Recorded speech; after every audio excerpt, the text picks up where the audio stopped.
Hi guys, welcome back to my channel. I'm glad to see you again, and today we will talk about cooking. 15 cooking hacks you should know from the world's best chefs. Pro chefs usually have tons of helpful hacks to make cooking a little easier. Some of these tips range from advanced to fairly simple. The best examples include advice on which cooking oils to use and the best herbs to have on hand. If you've ever taken a cooking class, there was probably a moment when the instructor demoed something, how to properly sear meat or how to efficiently cut veggies, and said something like, "As I'm sure you know, you should always..." Below, check out 15 general cooking tips from 9 pro chefs around the US, some of whom specialize in gourmet vegan cooking, some of whom are grilling and meat aficionados, but all of whom know their way around the kitchen like the back of their hand, so you would do well to copy them. Hone those knife skills.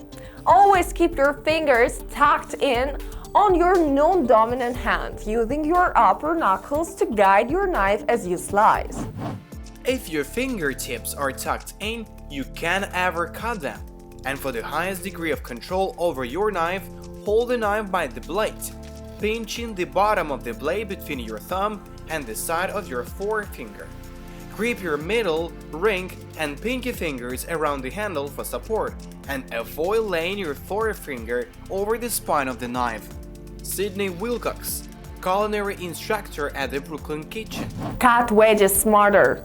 Use a mandolin to cut down on prep time and ensure consistent slice sizes for your wedges. Wilcox. Use ingredients in new ways. Try a seasonal ingredient in an unexpected way. If you have never tried juicing a sweet potato, you will be pleasantly surprised.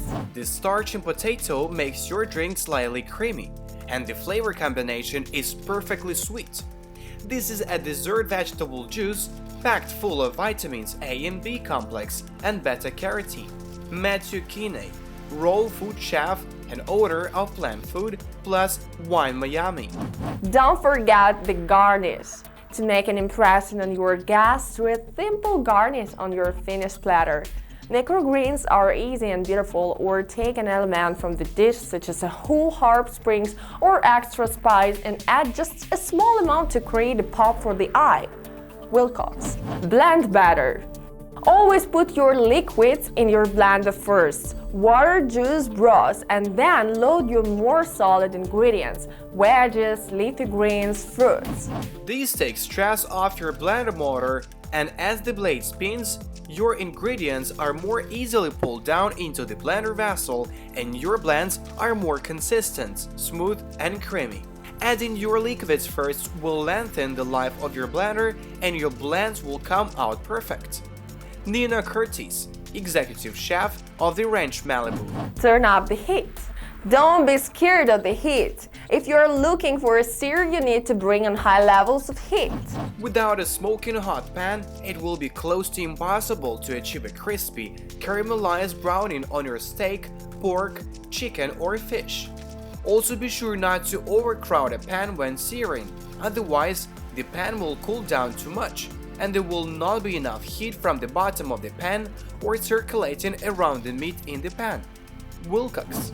Let your meat sit out before cooking. If you are going to cook a steak, for instance, take it out of the fridge and let it come to room temperature before you throw it on the grill or in the oven. A lot of times people will take meat from a cooler or a 40-degree fridge and throw it on the grill and want it medium rare. What do you think the inside is going to be? Cold, right? You have to let your meat come up to room temperature. Aaron Sanchez, chef at Johnny Sanchez. Slice meat properly. Always slice meat against the grain, or even the most tender filet mignon can feel chewy. Wilcox. Take advantage of salt. Be sure to use the high-quality coarse salt for finishing your dishes. This is an easy way to really transcend your home cooking to restaurant-level quality. You can also use flavored salt such as smoked salt to add depth. Wilcox. Don't cry over onions. Put onions in ice water for 10 minutes before cutting them. This prevents them from causing your eyes to water. Angel Leon, executive chef at Sea Spice Miami. Add a drizzle of olive oil. Take a note from Mediterranean dwellers and finish your dishes with a little drizzle of high-quality extra virgin olive oil. It will make for a silky finish.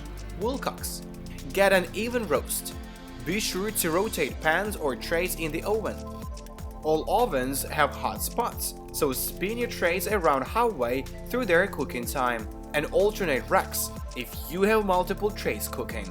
Wilcox. Season your meat properly. Season your meat right before you cook it. This will keep the meat moist. If you season it hours in advance, it will make the meat dry. Leon. Keep meat juicy. Never stab the meat with a fork or knife to flip it over. These punctures allow juices to escape and can lead to drying of the meat and less flavorful protein. Always use spatula or tongs when you need to turn your meat. Aaron Taylor, National Executive Chief at SDK. Let meat cool after cooking. Once any piece of meat is cooked, it's important to let it rest about 5 to 10 minutes before slicing. The natural juices within the protein get pushed to the outside during the cooking process. Allowing it a chance to sit will help the juices to disperse throughout the center of the meat, giving it a delicious and succulent flavor. Taylor.